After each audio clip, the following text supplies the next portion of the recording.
gentlemen, welcome to the main event. Are you ready to pop your cork? In the left corner at 6'4", 242 pounds, with a record of 45-0, the undisputed. Hey, Michael. Hey, Will. Hey, how many bottles of wine have you had? Well, Will, it's not the wine. I'm just so excited about the podcast. Yeah, I am too. But this is not a boxing match. This is We Know Texas Vino. Salute. Welcome back, all you Texas wine lovers. I'm your host, Will. We are sitting here in a very beautiful, beautiful tasting room right now called Airis'ele Vineyards in Fredericksburg, Texas. And we're sitting here talking with Bret. Try me again. Perrenoud. Yeah. Perrenoud. Okay. Yeah. Sorry about that. That's good. It's been a curse my whole life. It's just the way that it's been. Well, thank you for having us here, first off. And so before we really get deep into everything, what did you just pour us right now? Yeah, so we have the 2022 Roussan that we're getting ready to bottle this Sunday, I guess. So it's farmhouse fruit from the high plains, and we've been pretty excited. I typically have not been the biggest fan of Roussan in Texas, but this one's kind of unique. I think we took it up into Texas Custom Wine Works, and they did a really long cold soak on it. I think it kind of tamed it a little bit, and it kind of brought down the parts of Roussan that I don't really like that much. But anyway, this one is, I think, something that I'm really proud of, and we're excited to have it in the next couple of weeks. So yeah, I mean, I almost said you let us try it the other day. That was amazing. Yeah. And then we're trying it again here, and man, it's just as good as it was the other day. Yeah, and I think the thing that typically most Roussans kind of get a weird, funky, manky, and again, there a lot of people like that. I just don't. But this one is crisp. It's got some snap to it. It's I think it's probably different than anyone that I've ever been around that I've had any hands on making. No barrel. It's all stainless. Okay. Kind of gives it that crisp, snap to it. A lot of just good flavors. I think it's going to go great this summer when it gets hot. Oh yeah, most definitely. Yeah. I know that very few winemakers, or actually, let me rephrase this. I know a lot of winemakers now are doing this as a single varietal, because you see a lot of times Roussan as a blending grape. Yeah. And I've been seeing more and more Roussan actually being a single varietal. Yeah, and I think if you go back maybe 10 or 15 years in the vineyards, and in Texas is, Viognier has been such a hot item for us. We've had to teach people how to say it, and they saw that they could have a success with their Viognier vineyards. And so they kind of flipped into the other Rhone varieties with Marsanne or Roussan. Right. So that's where you kind of see they started planting those. And then all of a sudden the winemakers were like, well, we can make a really good single variety out of these. Mm-hmm. And again, that's kind of been the transition, or the, from the standpoint of how do we have so many varieties that grow in Texas, And the number one question we get here is, what do you think the variety of Texas is?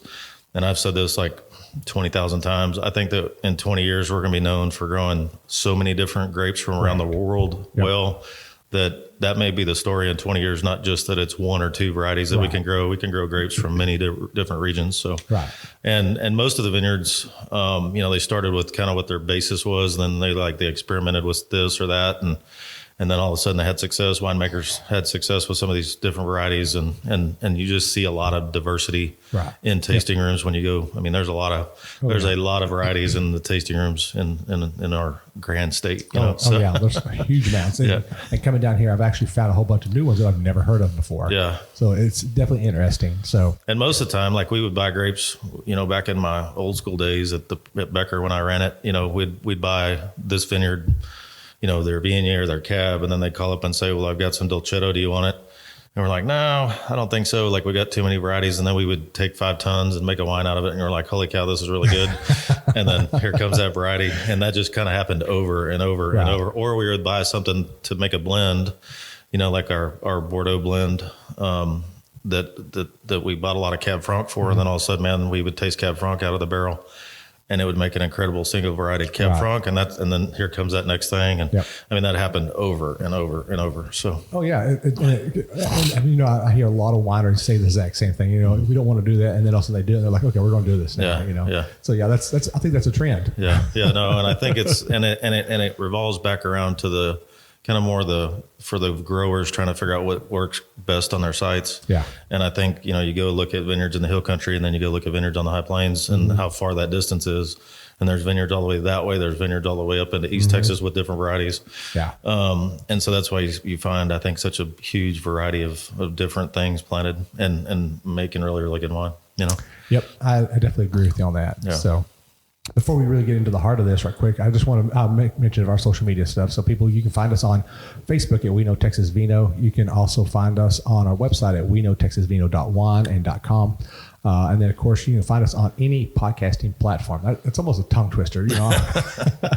But you find us out there on your platforms. Give us a 5-star rating. Give us some feedback. We love to hear about a winery you want us to visit, or some education topics you want us to hit on, or just want to tell us what great job we're doing out here on the show. So you're listening to We Know Texas Vino episode 72, and I can't believe we're at 72 already. Yeah, that's cool. It's like we just started this yesterday. Yeah. We are at a beautiful, beautiful place called Airis'ele Vineyards. And so, Bret, again, thank you for having us out here. You and I got a chat while we was over at HIlmy on Tuesday, and Marianne and Michael was like, you got to talk to this guy. In fact, actually, you walked away, and they're like, you got to talk to this guy. And then all of a sudden, you come back out of nowhere. Yeah, right. And you're like, okay, we're going to have to do this, you know? Yeah. So every winery has a story.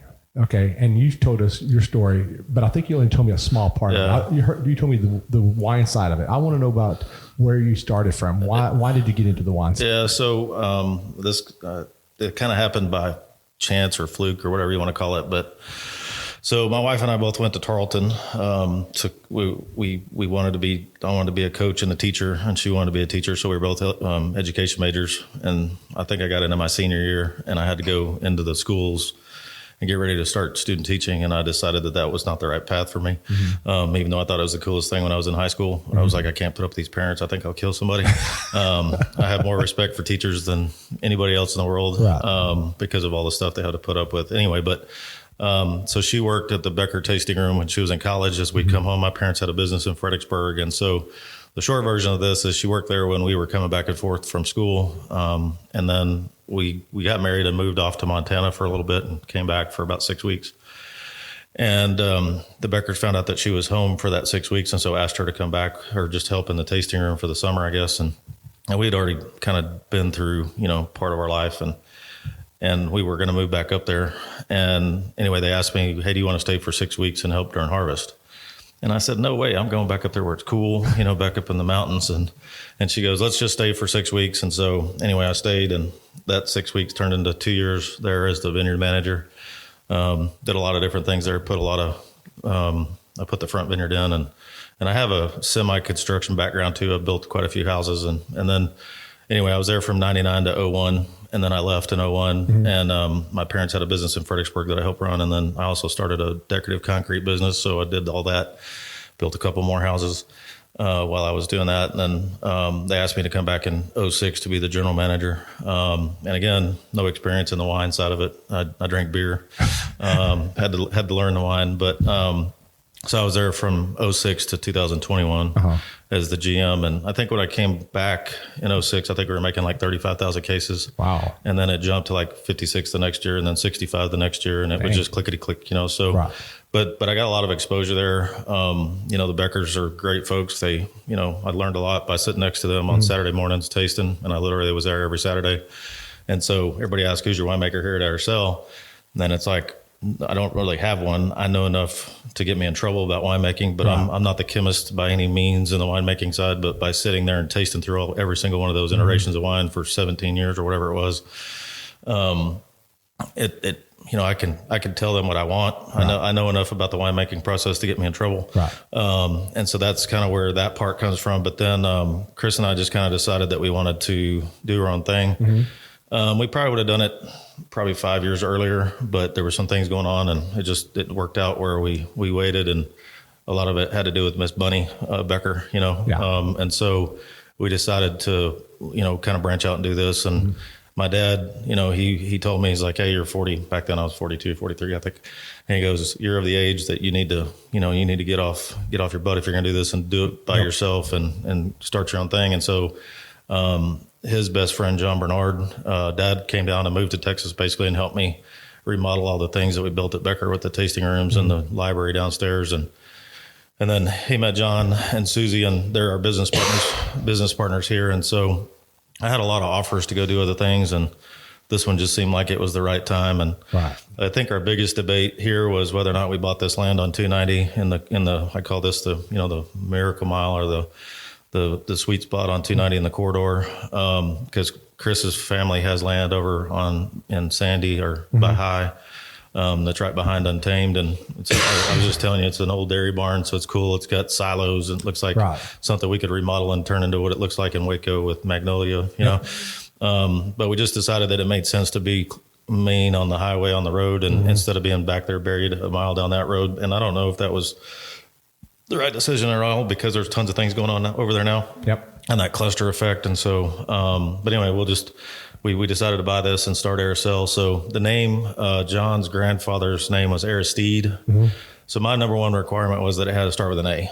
I know this sounds stupid, but when I would sit in the meetings in the wine trail back in the day, I was watching how we were at the top of the list just by alphabetical listing or whatever. And I thought, man, there's a lot of people paying a lot of money to be on the top of this website when we're already at the top of it because of alphabetical listing. And so I said, my number one thing is it has to start with an A. So John's grandfather's name was Airis'ele, and I thought that was kind of bougie enough that we could use that. And then we did a pretty deep trademark dive, and it came back. And again, if you know the story, there's been quite a few wineries in Texas that have started and didn't do their trademark diligence, and they've had to change their names after they've been open for a pretty long time. And so I'm like, my one requirement first is it starts with an A. The second one is it's got an ironclad trademark.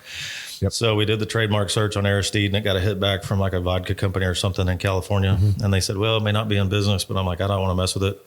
Let's just figure out something else. And then I was sitting around one day just writing, Airis, and then I was taking our family names, and you saw my name, Perrenoud. I can never use that on anything because nobody can ever say it. There will never be something named after me. You should make that a bottle of wine. Yeah. We're gonna spell it Perrenew, like I was telling you. Anyway, so the ELE part of Airis'ele comes from my wife's maiden name. Okay. And so as we kind of went through this, we tried to tie things that we were doing here to kind of create the story of the new business, just like our logo with the horns that are kind of intertwined. And my dad found one of the horns down here when he was here as we were doing construction. Then John found the other one, and they're kind of small axis sheds, but kind of threw them in the back of my truck and took them home and didn't really think much of them because they were so small. I mean, the big ones they come up to your hip. These are like up to my knee.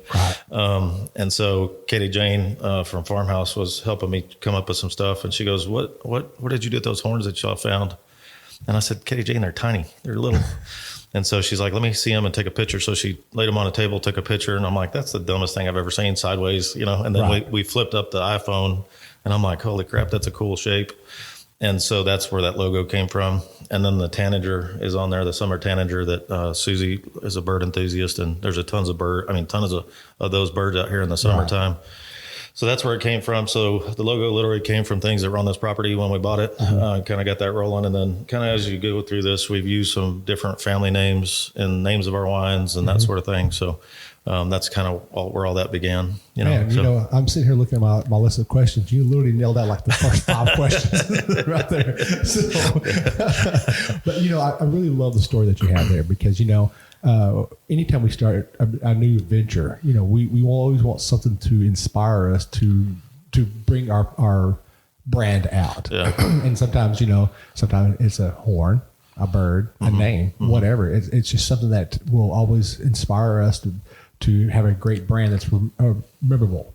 And having an A name is actually a marketing idea. That's just, it's smart. My wife keeps telling me I need to quit telling everybody because there's going to be 3 more in front of me that are AA or AE or, you know what I mean? Like, if they have someone that has AA on it, then we know that's not actual winery.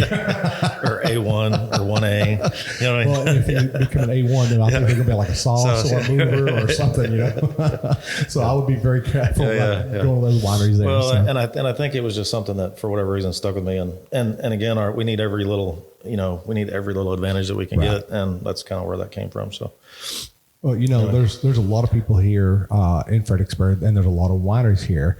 And in fact, actually, when I was actually looking you up on Texas Wine Lover, y'all were like pretty close to the very top there, and that does help out. But what helps out even better because of that, you help out other wineries in this area right here because they'll drive through and they're going to see all these other names, and they're like, oh. there's one we need to try. We need to try this one and stuff like that. So Yeah. it not only benefits you, but it benefits everybody in this area as well. Yeah. So, And I think we were the number one visited winery in the last 2 wine trails Really? for Texas Nice. country wineries, according to their statistics. So that was kind of shocking. You know what I mean? I wonder how they pull those numbers. Well, they do it by our passport scan. So when we scan you in, it logs it. Okay. Our scanner wasn't working for the previous one, or I think we would have had 3 in a row, but because there's one that has no identity, and I'm pretty sure it was us because it wasn't recording us as Airis'ele. It was no identity, and no identity had the most scans on the other one too. So, interesting. and I do think that, again, when you look at that list, we are the first one on the list when you pull the website up, or when it's listed on the brochure who's participating. So, and then the other thing that we're new, so that means I also gave away the most free glasses than anybody. Wow. There you go. But I told January, I said, I used to not be a great fan of that, that passport deal, but we've had a lot of success with it here. Just how we do the tastings, and most people convert to a sale, so that's cool. I mean, it's so North Texas has something like that too. They have the North Texas Wine Trail, and I push everybody to that because you get to find new wineries that you would never get to find if you stay in town. Yeah, and I think the thing that's great about this is going to be my plug for them. You can buy that passport, and like the one in October goes for a whole month, and I mean you can visit up to, I think it's 3 or 4 a day. And so if it's 2 people, typically tasting fees are for a couple is going to be $50. So, I mean, the value is $200 a day, and it's good for a month. And so it's a really, really great way to come and experience these wineries and not have to cost, a ton of money, but you get to try all the new places that you wanted to try. And I mean, that's one of the coolest things I think about it. So, you guys go to Hill Country Wineries and Hill Country Wine Trail, and you can check out that passport, Yeah. And I think those are also really great. And I know they got the North Texas one. I know they got the Hill Country, and I think they've got Pine Woods over in East Texas. Yeah. And I tell everybody that those are really, really great investments because you get to go and invest into your wineries or these wineries because they're not just. I want to say probably about 30% of the people that come in actually purchase something, while others just come in and they just want to drink and they just want to try and then they'll leave. Yeah, and I think that's one of the things that I used to see is that we didn't convert very many to sales at the, when I was over at Becker as much as I wanted to. And it was a challenge. And then over here, I think it's different because we do more like tableside service and you get more of a personal, tasting. I think it's probably more like 80% of the people actually buy something. So that's where I was debating with my wife whether or not we should do it or not. And then when we did it, I was like, man, I would have been an idiot to not do this. And again, it's because you're getting such a personal touch here with our tasting and our staff that we have. And so I've got a great group of people here as far as who work for us. My kids come home from college, so a lot of times you'll see them here on the weekends. And then they started bringing their roommates, and then their roommates started coming. I mean, so I have like 5 to 6 college kids usually in my house and upstairs from Tarleton, pretty much every weekend, and they're staffing HIlmy sometimes, they're staffing Farmhouse sometimes. So it's like I'm running a little sweatshop. But it's weird because I'm not making any money on it. Like I should be charging a fee. If anything, my grocery bill and my electric bill goes up like crazy because I got them, staying at the house. But it's been a really good thing, and we don't have I think my daughter is a sophomore. I don't think I'll have a staffing issue here on 290 until she graduates. So I got 3 years, and then I got to worry about it. Now, a good question with that there. Then, so with all these kids coming in from Tarleton, are you actually teaching them the knowledge stuff? Yeah, and what's crazy is all of them they have other plans. Like Colton and Ethan, or Colby and Ethan were down here last summer for the most part. My son's roommates, and one of them one graduated to be an accountant, and so he's off, doing a big job. I think he got hired on at Citibank or somewhere. And then Colby's a pre-law student, so I think he just got accepted into law school. So these guys they're kind of off and doing their own thing. And then they're the girls, the ladies that come down, they're all in. My son's fiance, Sydney, she's doing food nutrition, so maybe that'll translate into something. And then her roommates come down, and they're all nursing students, so none of them are going to flip off, I don't think, from being nurses to come to this. But again, it's been fun, and they're really, really, they're dynamic. This dynamic group, they're really smart. They can come down and learn the wine stuff pretty quick, or they have, and I think that they've gotten into it a bunch. I'm kind of hoping. My kids are obviously my son got a manufacturing engineering degree that he just graduated with, and then Shelby, my daughter, she wants to be an orthodontist, so we need the winery to help fund that, I guess. Well, then when she becomes orthodox, then she can turn around and that's help right. fund this. She can own this, and so. But my goal when we left was to have something to pass to my kids. That's when we decided to leave. It was so that we could pass something on to them rather than just work for somebody else, and so that was the ultimate. That was the reason why we made the change. So, nice. Anyway. So a lot of these kids actually, are you teaching them some of the stuff? Hey, oh yeah, they have to understand wine, and here's the production room. Here's how we do some of this. Yeah, and so we've been really lucky, been able to do our crushing and our bottling over at HIlmy, and I'm consulting with HIlmy, so I'm over there about 3 days a week now, helping them kind of do their stuff, mainly because my wife kind of kicked me out of this tasting room because she said you don't need to be in here Monday through Wednesday or Thursday because there's 3 of us here staring at each other. She goes, you need to get out of my hair and go, do something. And so again, it just kind of was a natural thing of doing consulting for HIlmy and then Farmhouse. And then I've had like 20 other calls to consult, and I'm just like, I don't need to do that right now. Right. And really, I probably should just do that as a job, but I just don't want to manage it. Right. If somebody would just manage me, I would let it kind of work. But anyway, I need a 5th job. Yeah. Well, and again, I think the challenging part is trying to come up with, strategies about, and I took care of from the vineyard all the way through the bottling into distribution, all that kind of stuff. And I have just about enough knowledge of all those things to kind of get me in trouble. Right. But I think that from the standpoint of, for us at Airis'ele, it's really been a nice thing to have the relationship I've had with Michael Barton and the HIlmys over there, and having that facility that's a half a mile down the road from me instead of having to go up to Lubbock at another custom crush place, and that's 5 hours away. And again, when we started, I figured that's what we were going to do, and I have a lot of contacts. I know a lot of folks. And so I was telling you the other day when you guys came here and tasted that when we opened, I didn't have a contract or anything with the Beckers. We just had a handshake deal that I worked there, and that's all I did. And so I couldn't start making wine or getting wine ready until I quit. Right. And so the reason I was telling you that when we opened, I figured I wanted to have 10 wines. I figured 7 would be non-Texas and 3 would be Texas because I could turn, rosé pretty fast and a sweet white and then maybe a dry white. From that first vintage or whatever. But anyway, when we opened, it was complete backwards. We had 7 Texas wines and 3 non-Texas because my phone started blowing up and people were like, hey, I got this for you. I got this for you. Dr. Bob called me from Benning Branch and said, hey, I got some Malbec over here that I got extra of. I want you to come try it before I put it out for sale. And I was there the next day. Dang. Bought it that day or whatever. And then we kind of finished it. But our winemaking's kind of been by committee as far as the rosé that we have. It was started up at Texas Custom. Michael Hillman was up there at that time. And then some of the components were from Farmhouse. So that was Tim Drake. And then my component that was there was kind of Hillman doing it with Michael Barton's protocols. And so we were kind of going through that winemaker by committee. And then we brought everything down here and put the blend together. And Michael and I he said, what do you want? What do you want me to make with all this? And I said, well, give me 5 choices. Let's taste them blind. I don't care about the percentages. Just make what you think is, or 3. I don't, whatever you think. Right. So we went through and tasted through and made that rosé, and it's been pretty popular. And it's a heavier bodied one, like I was telling you the other day, that it's got a little more meat to it just because of the varieties. Yeah. And so my goal is to have kind of that meatier rosé and then kind of have more of the acidic one. So I think we'll always have 2.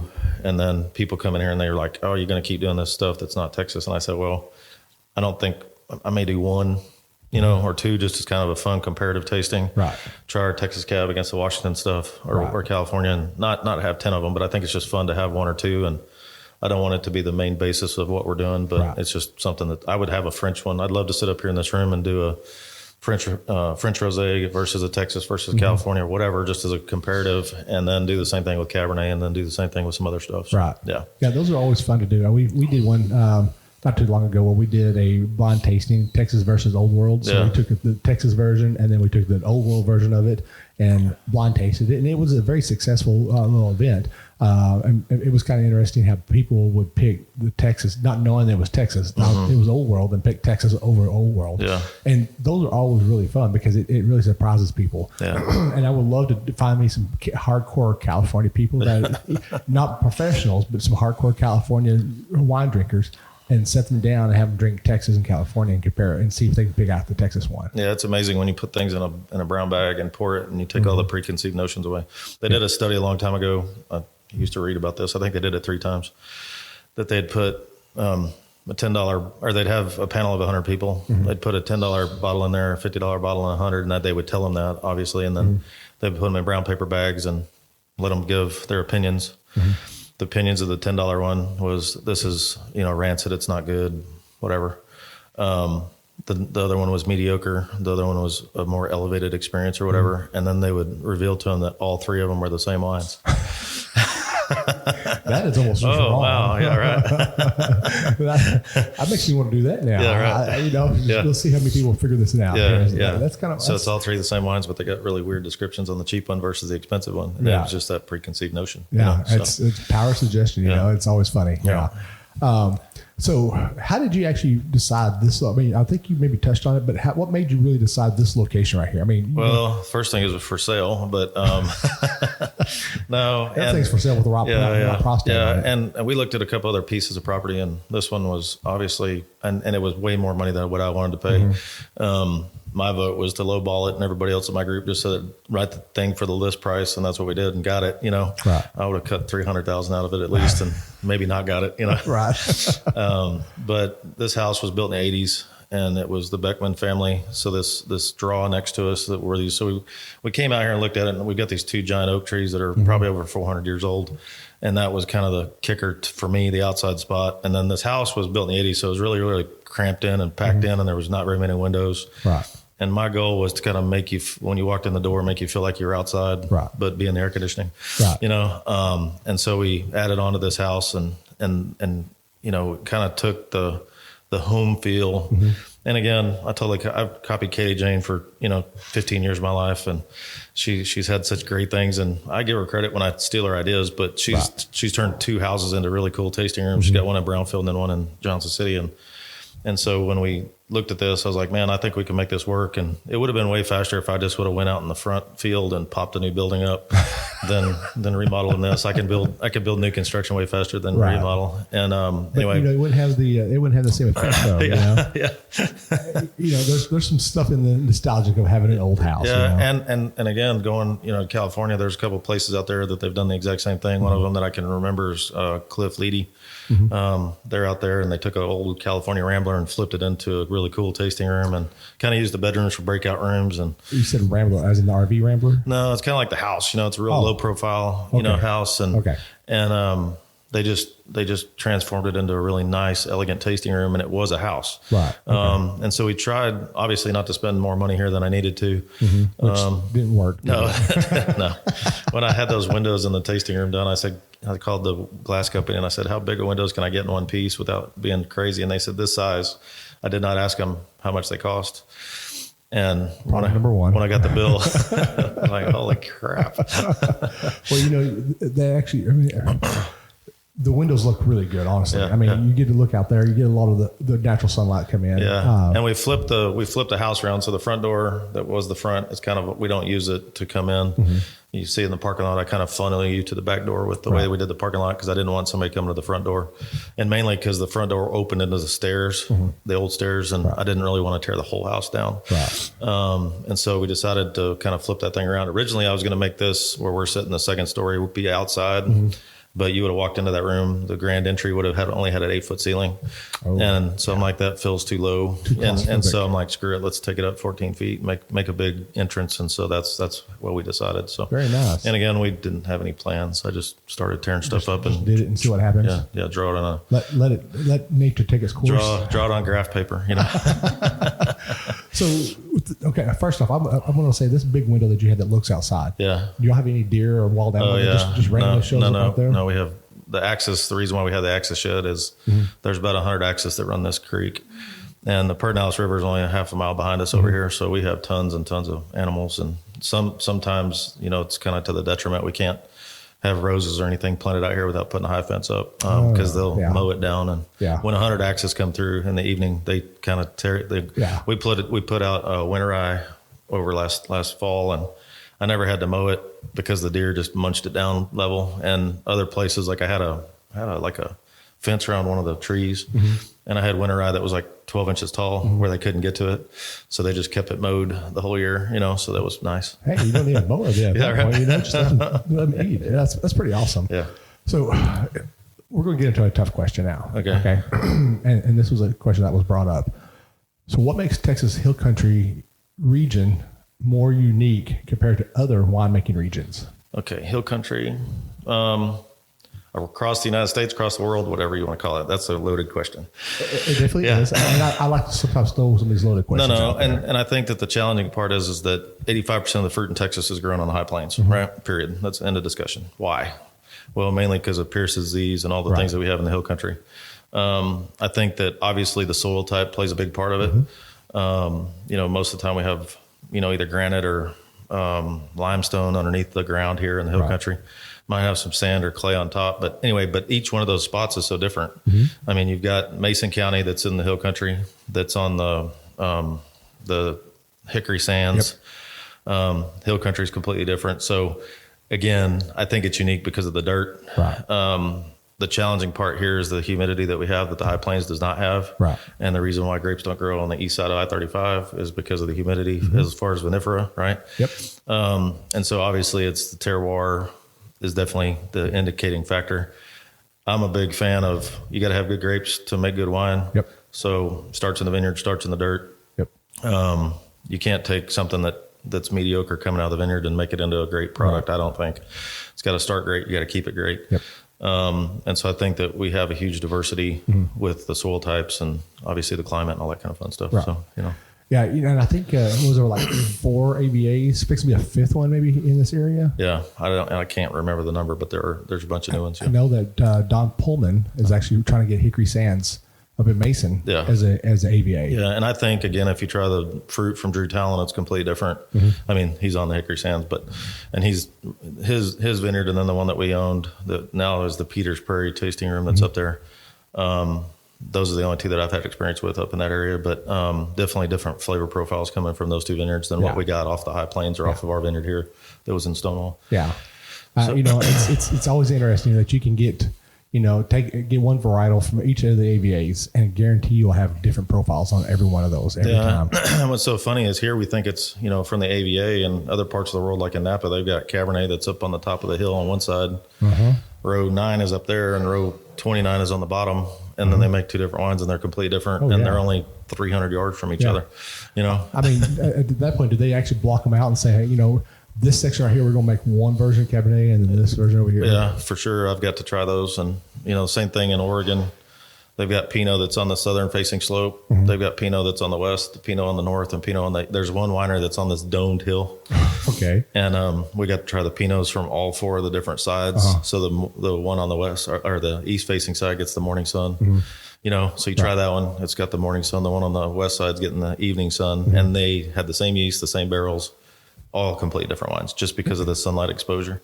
And that's what I love about grape growing. The terroir. The variability is crazy. Yeah, the variability is so crazy because, let's just take, Washington, this the winery here you're talking about. In the morning, they get the morning dew on the grapes. The dews are probably cooled and stuff. But by the time it warms up, that's burned off. And then by the evening time, this dew that was already on the west side, they've been sitting there all day long and probably let's say about midday, it's finally burnt off. But the east side, it's burnt off early in the morning. So there's a lot of things that go on there. Like even here, I mean, I've got about 7 acres out in the front that if we planted 3 acres of, whatever variety going north-south rows and then planted 3 acres east-west rows, they would be completely different because of the fact that those ones get the morning sun and then the afternoon sun. And then the other ones kind of get shade most of the day if you do your canopy right. And so just that will change it, so. Yeah, most definitely. Definitely. Yeah, that's the one thing I love about Texas. It's always going to be different. So, looking at what you got going on now, and you look into the future, what are you wanting to accomplish, or what are you wanting to strive for with your winery? Number one, I wanted you to come in here and try good wine. Okay. Period. I mean, that's no, And I'm pretty proud of the fact that we've been able to produce the wines that we had. And I love it when I hear people say, well, we tried your wines and I loved all of them. That's the best compliment. Right. And that's our goal. Our goal is to do things that we like, obviously. And I was telling you, when Farmhouse called me and said they had that extra Roussan, and I'm like, oh my God, why of all grapes do you have that? Like, I really don't want that one. And so I kind of reluctantly took it, and then it just kind of turned out. And again, I was telling you the reason why is because it sat there cold for like 2 months and it cold soaked. And I don't know that we'll ever be able to do that again. Right. Just for tank space or whatever. And definitely not this year where we have such a huge harvest coming up. But I think our goal is to, just continue to produce good product, good service. Ultimately that's it. I mean, it's not rocket science. It's like, you got to take care of people. You got to have something that they want to pour. Yeah. I have no want to ever be in distribution again with my wines. Right. It's just, we want to be direct to consumer. May look at opening another location. So I don't know, right. But all I know is that our goal here is to produce something that has value and give people an experience that they remember, and right. And that's kind of the thing. So, well, I know for me, walking in here for the first time and actually seeing your tasting room, it was definitely an experience walking in here, because it was all aspiring. Is that a good word to say? All aspiring, because it was unique, and that's what you got to have, something that's unique to you. That's not somebody else's idea. Excuse me. So, I mean, you really got something great going on here. So we're really proud of what you've done so far. Thanks. So it's been a team effort. We have a great group, and I'm kind of more the construction brains, and my wife, and she calls me the dream killer, because a lot of times she says, can we do this? And I'm like, no, no. Like, and then she's like, come on, really? And I said, okay. How many times she actually did something that after asking you, and then she just went ahead and did it anyway? She usually just does it anyway, regardless. But yeah. That's great. And it's usually a better decision than when I, mine. So it's just like, I mean, and it's just like we had, when we opened, it was like, should we let tour groups come in here? And I'm like, absolutely not. No buses, none, 0 zip. And then she's like, well, I got this one that's really good. And we've had some really, really great tour partners that, we would have been way, way worse off than, without having them. And again, the ones we have, they buy, it's not, they just run in here and they do their tasting and bounce out of here. It's It's like, we've got a really good group that comes in here and buys wine, and they're, for the most part, we don't have a bunch of loud, obnoxious people, but that's because of her. She knows how to weed them out. She knows how to take care of them. And again, I'm not the front of the house person. Anybody that knows me, I've been around for a long time. I don't need to be in the front. I'm not wired for that. Better be heard than seen. Yes, yeah. That's funny. Yeah, I'm way better off in the shadows, So. Right. So here's something I've actually learned being into the industry and actually working in a winery. One of the things I've found that helps sell the bottles is if you give like education. And we've talked. I told you that's one of the things I love doing is I love telling people who are, they're not somms, they like wine, they enjoy wine, and teach them about wine. And that's something I actually positively love to do. And it always equates into selling bottles once you've done that, because now they're like, oh, okay, now I understand how to drink this wine. Yeah, and I think that boils down to, and I think I told you about my 3 words on the back of the labels. Yeah. You know what? We need to talk about that. I knew there was something I put on here. No, and a lot of that was because, like I told you, I got tired of, I didn't write the back labels previously, but I had to take care of them. Made sure all the spelling was right. We had to sign off on them like 10 times before I'd print 500,000 labels or whatever. You know? So anyway, we moved over here. I just kind of decided I wasn't going to put descriptions of the wines on the back because I didn't want to have to change them. And so, I don't know, I was sitting there one day and I think I told Chris, I said, I think I want to just put 3 words on the back to kind of exemplify these wines.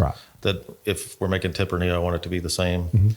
And then kind of bring some conversation into it. So on the Malbec I put smooth, savory traveler. That was the 3 words. Yeah. And then you come in here and you're reading it and you're like, what the heck's this mean? And to me, it's a smooth wine. It's usually got a savory note to it. So like we can talk about that. And then the traveling part is, the fact that it started in France, moved to Argentina, and it's still in obviously all locations, California, and then it moved its way to Texas. So I just thought it was a traveling grape. So I thought, man, if I have somebody pouring that wine in our tasting room, they can talk about where the Malbec comes from. This is why we made it that way. I hate when people give me flavor descriptions. That's my number one pet peeve in life. If I go into a tasting room and they're like, this is our Merlot, it tastes like chocolate. And then they walk away after they pour it. And I've had that happen and it just drives me crazy. And I have purposely asked those servers, like, okay, well, you gave me this thing that I don't taste. That's cool. Right. But where did it come from? Right. And they're like, oh, we don't know. And I'm like, what do you mean you don't know? Yeah. And I kind of press it. And it's like, my thing is, you're going to know if you come into my tasting room. Our servers will be able to tell you where that grape came from. This is why we made it that way, you know, and it becomes like, this is in the style of our rosé is definitely not in the French style. That's got the acid forward. Right. But the other one did that we had. And I really think that educating people about what makes your wine taste like your wine is important. Yep. Plus the things about why the grape where it came from, where it was grown. I used to take my staff on field trips to the vineyards. I'll never forget, we used to get the Canada cab, and Miss Canada is one of my favorite people on the planet. And you go up there in Plains, Texas, and all of her dirt is different than everybody else's that's in Lubbock. And at one point I had 96 batches of grapes that I took care of under contract, 96 different blocks. Somebody told me one time it was like 20% of the entire state, back before Leahy planted the big vineyard up there. But we had a huge amount of the Texas fruit contracted it. But anyway, at the Canada vineyard, you go out there in West Texas, all that deep red dirt. Canada's have kind of a darker colored dirt, and it's got limestone rocks about the size of your fist all over the top of the ground. So it just rained, and her Cabernet is so unique. It tastes unique to anybody else's that we had. And I had a bunch of people with me on a field trip, and I'd always take 5 or 6 people. And I think over the time I made the field trips, I've probably taken 40 people out there. Wow. Over the years, Wow. And it had just rained, and those rocks were sitting there, and I picked up one of those rocks and I licked it. And I had like 5 people staring at me like I was stupid. And I'm like, it just rained. This is clean. Like, pick up a rock and lick it. And I said, I swear to God, if you don't think you can taste that in these grapes, when you taste that wine, you're nuts.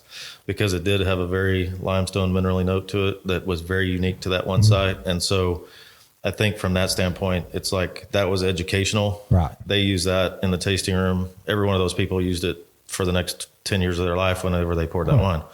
Interesting. And so I think that it is something that it's very important to me. It's very important to the things that we want to get done, is to not just pour and tell you that it tastes like chocolate and walk off. Yeah. And again, I don't put it on the thing, because one of the crazy things that I learned a long time ago is you the panel might think that rosé tastes like strawberries or raspberries or whatever. You put, this is my rosé, this is the vintage, this is the price, and then you put on the tasting notes, this has essences of strawberry and melon or whatever. Right. Well, you may not like strawberries, and you may not try it. Right. And it may not taste like strawberries to you. Right. So why do you put it on there? Exactly. I mean, it definitely has a place to have flavor profiles if you're trying to find your path. And I think that our goal in the tasting room is, if you walk in and we ask you, what kind of wine do you normally drink? That's probably the first question they ask. Right. We don't have that many wines. I mean, we had 10, we're down to about 6 now, I think. But we're bottling next week, so I'm going to be back up to 9. But our goal is to take you down a path to get you where you want to be. Right. And if you don't like grassy Sauvignon Blancs from New Zealand, and that's what our Sauvignon Blanc tastes like, then why would I pour that for? Right. You know what I mean? Yep. So that's what I think it's used for. Right. It's a flavor profile for the customer's palate. Right. Not necessarily what I think it should taste like. I think, I mean, I know that a lot of times the descriptions on those wine bottles are of what the winemaker gets. Yeah. And like you said, all of our taste buds are completely different. Yeah. And so you may taste strawberries out of it, but I may not. Yeah. And I just think it has its place. I just don't think you're doing your job as a person in a tasting room if all you memorize is the winemaker's tech sheet that says that, well, our winemaker thinks that this has melon and strawberry in it or whatever, and that's all you rattle off. I think that's a lazy way to conduct the tasting, and I don't get mad very often unless I hear somebody only talking about that. But you find it in the new people that are coming in. And I just tell our group, it's like, and again, that's why I got these super smart college kids. Right. And they learned really quick that we don't sit here and just say that this tastes like this and walk off. They learn fast that this came from this vineyard. This is why we made it this way. This doesn't have malolactic fermentation. And somebody's like, what's that? Right. And so I think that without getting too geeky on the tech side of it, most people, you can get pretty deep in it. Yeah. And I've had it happen too, where people have such preconceived notions. And it's just like I started off with saying that I don't like Roussanne. That's kind of a dumb thing to say in general terms, because I haven't had everyone in the world. But I can tell you that historically, I don't like the high percentages of them. Yep. But I've had so many people walk in and just be so closed-minded about trying new things. I had a lady come in a long time ago that said, oh, we had a Malbec. And she's like, I hate Malbec. I was like, wow, have you ever had ours? And she's like, no. And I said, well, how do you know you hate it? And she was like, I'm just not going to try it.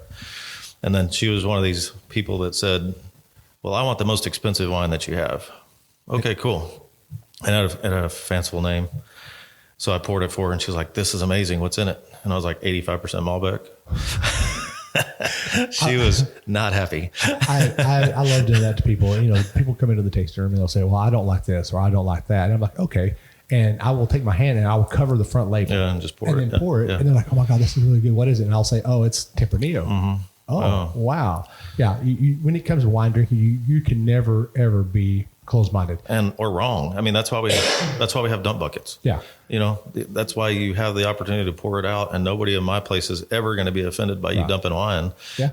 And that's something too, that it's weird for some people. They get their feelings hurt when somebody dumps that wine out. And I tell my group, I'm like, look, that's the reason why we're doing this. That's the reason why they're coming to a tasting and not just buying a glass of wine and sitting on the porch, so. Yeah. I remember the first time I tried Tannat. The Tannat I tried was just, to me, it was way too earthy for what I wanted. And it didn't make me happy. Wine should, when you drink it, it should make you happy. And so I was like, I'm not going to drink another Tannat. Well, came down here, our first trip down here to Fredericksburg, and went to Rustic Spur. Shara had a Tannat, but she didn't tell me it was Tannat. She just poured it. Yeah. And I drank it and I'm like, oh, I like this. And she goes, well, it's a Tannat. And I'm like, oh, okay, I like Tannat. Yeah. Well, and I think that our thing is like, we want to make this fun. It's not supposed to be too stuffy, and people ask me all the time, like when you go to different parts, if you go to Napa or wherever, where do you like going? And I'm like, well, I go to Napa and it's pretty stuffy. Right. You go on the other side of the mountain there and you go to Sonoma, it's typically a little more laid back. And then I went to Paso Robles, oh my God, that's like being out here in the country, like the farming community. That was way toned down, Yeah. But again, they each have their place, they each have their spot, and it just kind of is what it is. So, Now I'm gonna take a step back to the whole rock licking. Yeah. Okay. I should name a Ryan Rock Licker. Hey, there you go.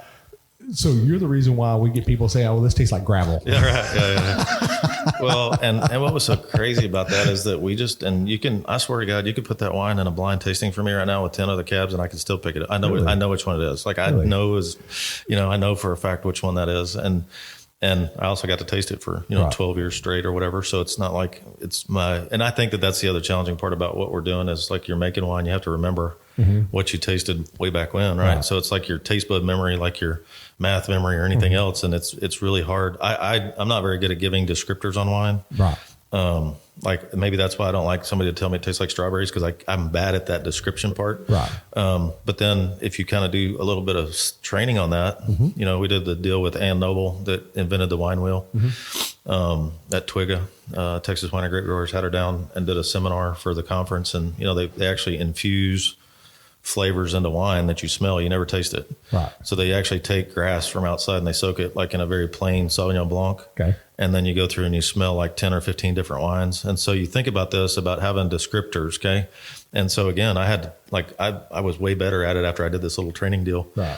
And she soaked, she had a butterscotch. And so she does it way before you do the seminar. Okay. She took like butterscotches, like the hard candies, and soaked them in that same kind of dull white wine. And then they took butter and and I think on that one, they might've used some butter infusion. So you think about in the wine wheel that the flavor profiles are kind of green, orange, yellow, red, purple, all the way around that thing.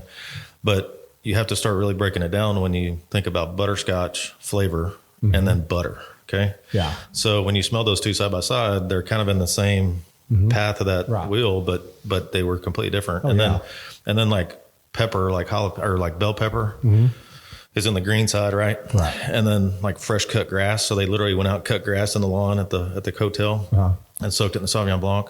And then we smelled it and you're like, holy crap, that's fresh cut grass. And so from that standpoint, it was that educational thing. And, and again, the flavor profile, licking that rock, I can 100% guarantee is why that Cabernet tastes the way that it does. It's because of the dirt. It's because of those rocks. It's it's because of the soil. So and you said that the tour guides you went with, they started doing it in the tasting room. Yeah, so it was all. Did they take a rock in there? Well, no. Okay, I was going to ask about that. No, I'm not going to lick a rock that someone's licked 3 times already. So I would just take our staff up there because I wanted them to.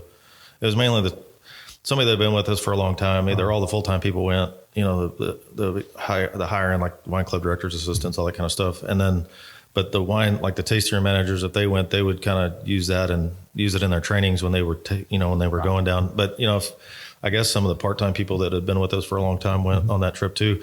And originally, I used to drive up there all the time and ride around with Bobby Cox. I probably learned more from those experiences, cruising around with Bobby, looking at all of our different blocks. And then he would teach me like where you learned to turn on the road up there where there was a power line because you had no bearings of where you were going. Right. And you're flying up there at 75 miles an hour.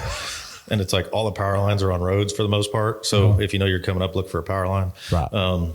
And he would show me, okay, there's no cotton out here. There's oil pumps or whatever. So there's no water here. So, it was just a fun experience running around with him. And I think that from the standpoint of the differences of all the things that we're talking about on flavor profiles, it comes from those different, places and all that kind of cool stuff. So nice. And then I think that the other thing is then you start talking about from the vineyard, the crop load that they're trying to get out of each one of these vineyards to be commercially successful. Right. Cropping at the appropriate level to make the highest grade of wine. And I think that one of the things I learned too is that as the winery, we would tell a grower, well, I only want 4 tons per acre. And it's kind of ignorant thing. If they can really grow 5 or 6 tons per acre and make as high quality fruit that we can go win double golds with. But that took, 10 years of history in that vineyard to learn that, and so I'll give an example. Bingham's, Cliff and I have told this story 1,000 times. We bought Viognier from him for a long time. And, I was like, well, we only want 5 tons per acre. You got a real tight spacing, all the things that would make that tonnage. And then he's like, well, I think I grew 6 this year. I'm sorry. And I'm like, okay, fine. We took it. We needed it. Right. We won a double gold with that Viognier. And then it's like, well, maybe we need to stay at about 6, right? Because it makes him the most money he can make. It makes us the wine that we can make. And so finding that dynamic was very it took a long time to do it, but having history I think that's another big deal. You have to have a long history, just like if it was your own vineyard that you had 30 years of history on, you have to have that history. You can't bounce from this person to that person to this person, just not sustainable, so. Yeah, you got to stay with the person and you got to understand what they're doing. And that helps out with the flavor profile, which we're going to talk later. Yeah. And like we have these new wines that we're getting ready to bottle, we can talk about too, but we learned that, Tempranillo up there needs to be over 20, like in my opinion, over 25 and a half bricks to make a high quality temp. And we started picking it the first couple of years at 24.5 and it just didn't work as well. And then we had one that I missed a couple of days on by getting trucks or something. And then we brought it in. I'm like, man, this is way better than it was last year. And then I have to call them and go, well, can we hang? Well, and then the challenging part is you call the growers and you say, well, can I hang this longer next year? And they're like, well, and you got to realize that when the winery says hang it for another 2 weeks, what can happen in 2 weeks? Oh yeah. Hailstorm, wipe it out, rain, sugar goes down, so, I got pretty good at negotiating with the growers to kind of do what we needed to do to get the wine in the quality that we needed to.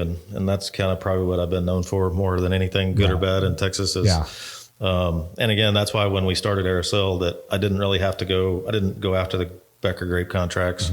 I knew where all the other stuff was that was extra, and all the growers that we dealt with were the ones I was telling you were calling me saying, hey, that we have this, do you want it? And so that's why we were able to kind of gather up all the stuff that we've had. Nice. So it's kind of cool. Yeah, that is kind of cool. I like hearing stories like that because, in the Texas wine industry, we're always helping each other out, and sometimes you may know something I don't know, and being a winemaker and then a producer, we conversate between each other and say, hey, I want to hang these fruits just a little bit longer, like you said, but you don't know what's going on, but that grower may know what's going on out there better than what we know what's going on. And they're like, yeah, maybe that's not a good idea, whatever. Well, and I could tell you too, the grower, they say the number one way to make great wine is to have the grower shadow in the vineyard. And I did learn a long time ago too, that if a grower calls you and tells you something that they feel in their gut is the right thing, you kind of got to go with it. Regardless of what the spreadsheet may say or, you know what I mean? And so the other thing that's been nice too is not having to make wine based on the spreadsheet. It's something it's been something I've been around for 15, 20 years. Right. And that mentality when we do blends, when we're making wine, it's always tasted blind. It's not something that you go into saying, well, I paid extra for this, so it's got to be the reserve and all that kind of fun stuff. Right. I hadn't even thought about having a reserve yet. That's what's been crazy. And I tried this the other day. I was like, crap, I probably should have put reserve on that because it's really good. And then people say, what does reserve mean, right? Oh, that's a whole different topic out there. Man, we just opened a can of worms right there. Yeah, we could have 3-day discussions on Pierce's disease by itself, reserve wines, and then dicamba. That's 3 days. Yeah, exactly. Oh, man. Yeah. Well, Bret, it's meeting you for the first time the other day at HIlmy, I knew immediately I was going to like you. I mean, you have a great personality. Oh, don't let that get out. Okay, I'll edit that out. Yeah, right. In fact, I'll enhance that little part out there. Okay. But I mean, I've not met a winemaker yet in Texas that I have not really just like grown attached to because of the personality, the perseverance, the determination, and the big key word here, a dream. Yeah. And we have, when you do something like this, especially that costs, someone told me the other day, it takes $2 million to make $1 million in the wine industry, but it's more valuable than the money being spent and earning from that is the smiles on the people's face that comes in here and they enjoy your wine. And that you worked very hard to make that happen. And I think that's worth more than anything else. Yeah, and I think it's pretty rewarding too because we are in an industry where we don't have very many complaints. Mm-hmm. You know what I mean? Like people come to winery, they want to be happy. They're here to have a good time. I tell people all the time that, I think if I had 80,000 people a year coming through the tasting room, I had maybe 5 complaints, legitimate ones, right?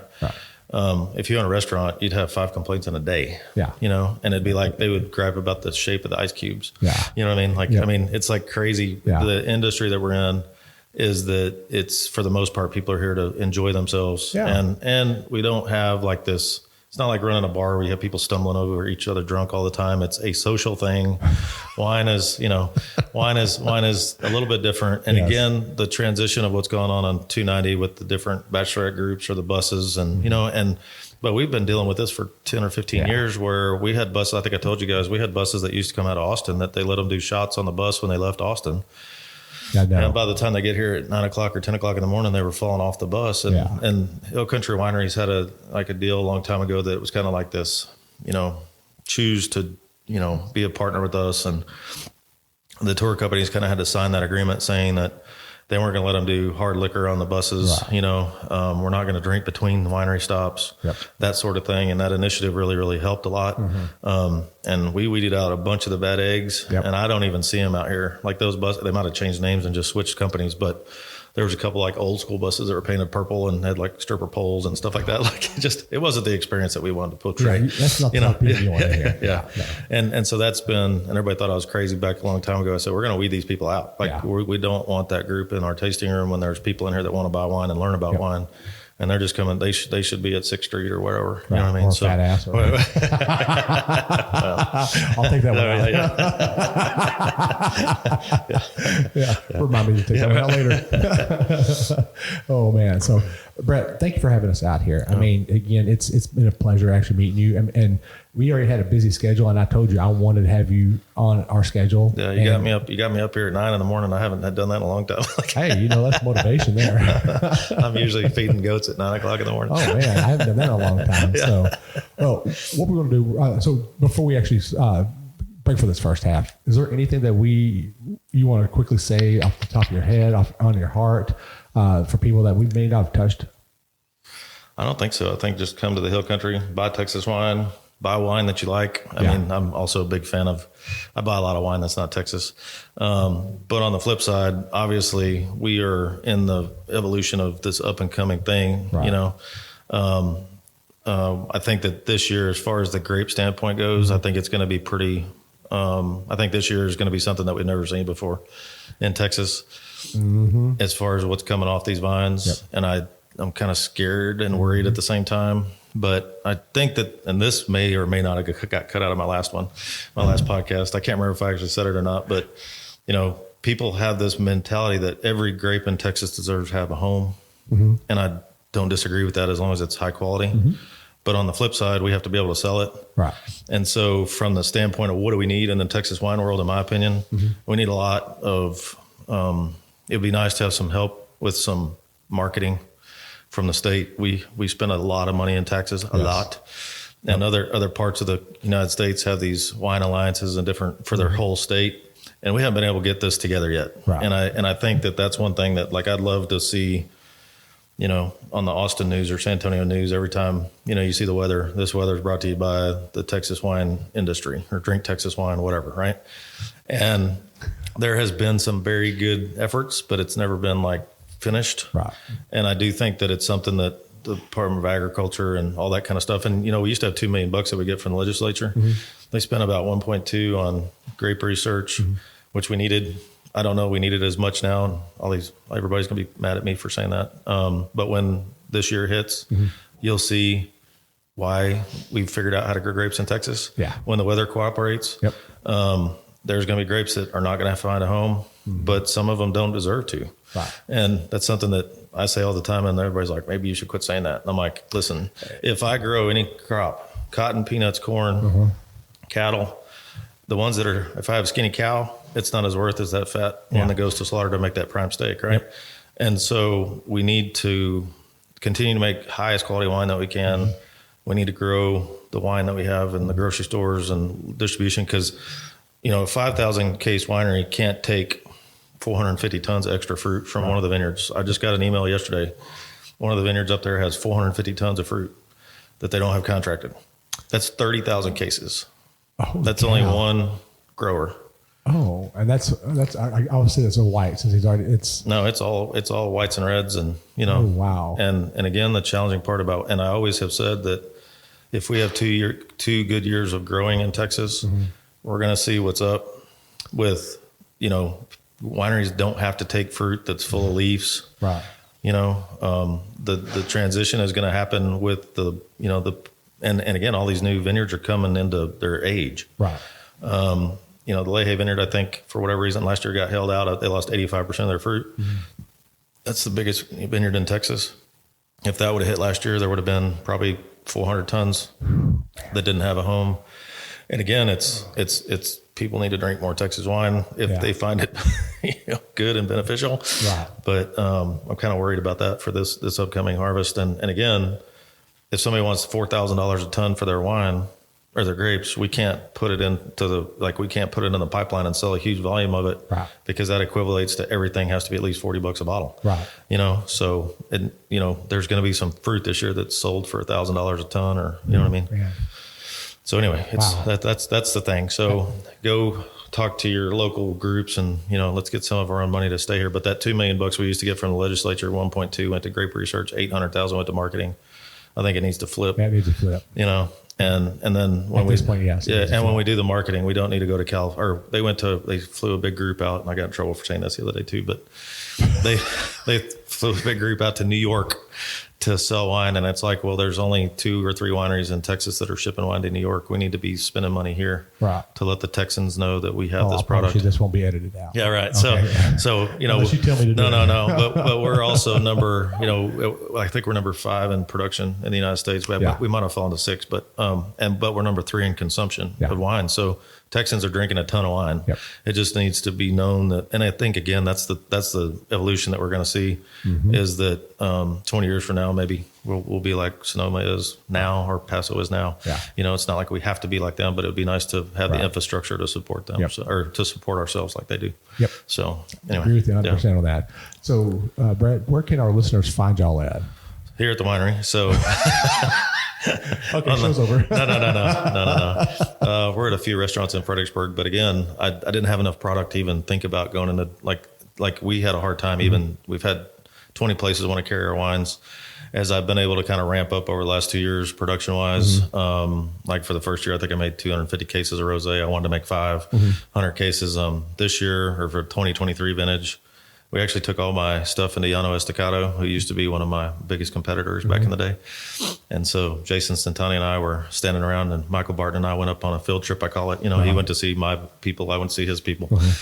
So we roll into Llano, and I'd met Jason here and there just at different events, but, Becker was trying to beat them every day. So we didn't hang out, go play golf. And And so we're tasting through all of his barrels, and he looks over at me and he goes, "Man, this is really weird, isn't it? You standing in this tasting or the barrel room tasting through all this stuff." And I was like, "Yeah, this is mucho weird, dude." Like, and then so I said, "So what do y'all like? Can I custom crush here this year?" And he's like, "Yeah, sure." So we took everything last year into there, and we've been able to ramp up production so that we can do some more things. But you're never going to find us in an HEB or unless it's maybe here in.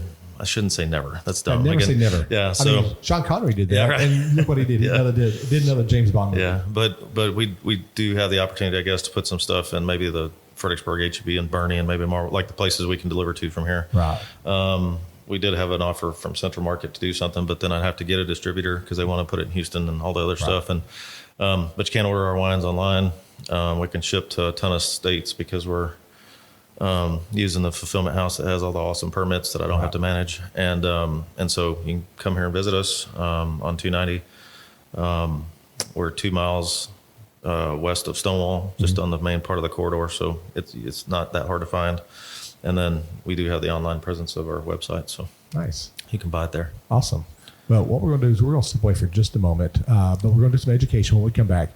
And our topic is going to be, how does a winemaker determine the flavor profile? Okay. And it's going to be a fun topic. So we kind of talked about it a little bit. So this should be a nice short one. Okay. So folks, we'll be back in just a few moments. Hey, this is Jeff Cole from TexasWineLove.com. We're here with Will, Michael, and Jen from We Know Texas Vino. And this is Amy Nemec with the Texas Wine Lover mobile app.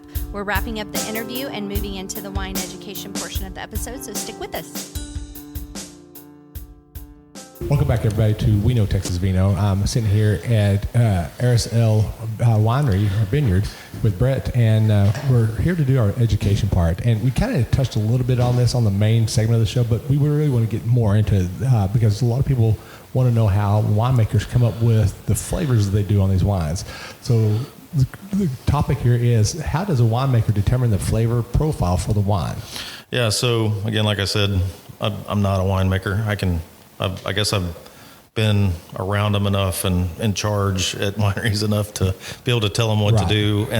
And so, but I think from the standpoint of the flavor profile, starts in the vineyard, like I said previously, but as far as what they can influence, I mean, the flavor profile could start when you bring it in the winery, how you're adjusting the acid right off the bat when it comes in. And again, that's something that I'm a big fan of here. On my stuff from the people that I've been around is that if we have pHs that need to be corrected, we do it the day that it hits the crush pad, not waiting a month or a week or 2 weeks. Some people don't do it that way. Right. Some people wait a month. So that's something. Fermentation temperature is another big thing. So if you ferment at a certain degree, you can do you can have 2 tanks side by side, do one 5 degrees warmer or colder, and that'll influence it. Obviously, whether or not it goes through ML on any wine will influence that. Yep. Barrel selection, so once you get and we talked a little bit about this, having the history on a program is where and again, I think if you have 10-year history with a barrel maker, right.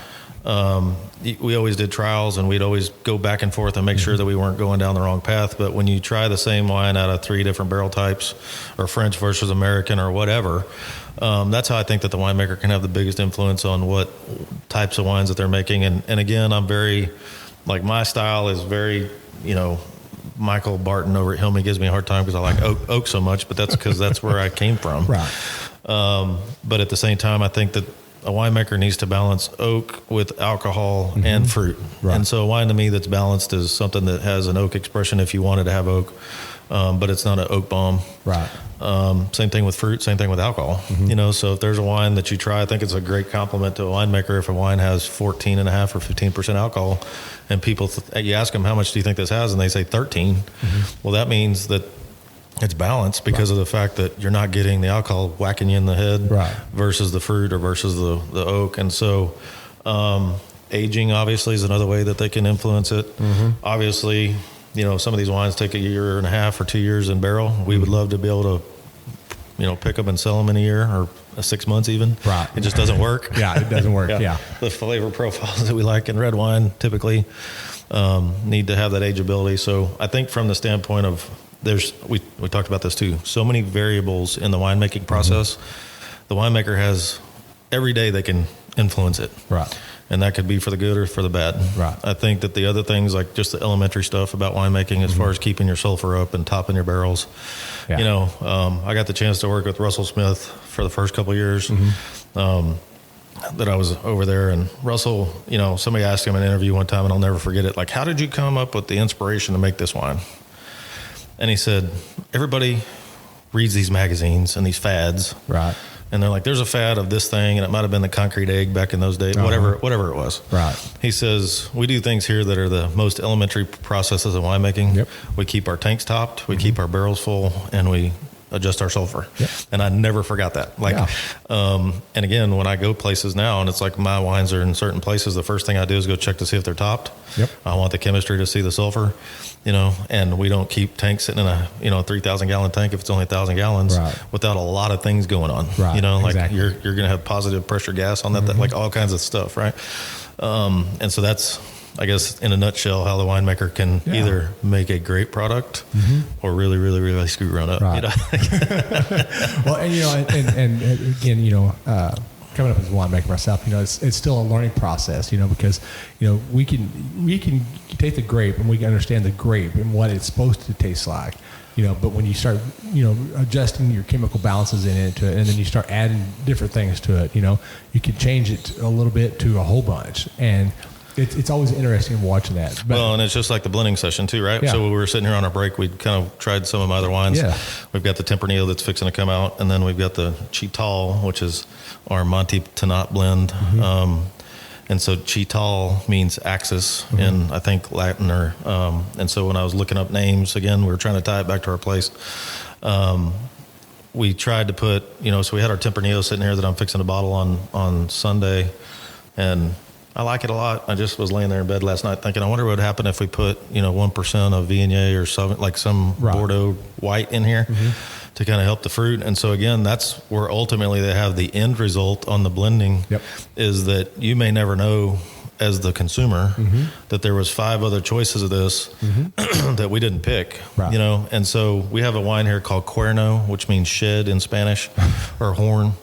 And again, that was another Katie Jane thing. I was trying to come up with a name, and she's like, well, you know what the word for horn or shed in Spanish is, and it's called Cuerno. And so we named it, and it was a Merlot, Malbec, and Cabernet blend.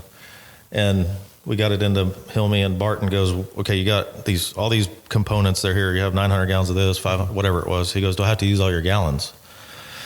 And I said, yeah, it'd be nice. I bought them, you know? And so I said, but make this Bordeaux blend, but do what you think. And so we tried A, B, I'll never forget this either, A, B, and C.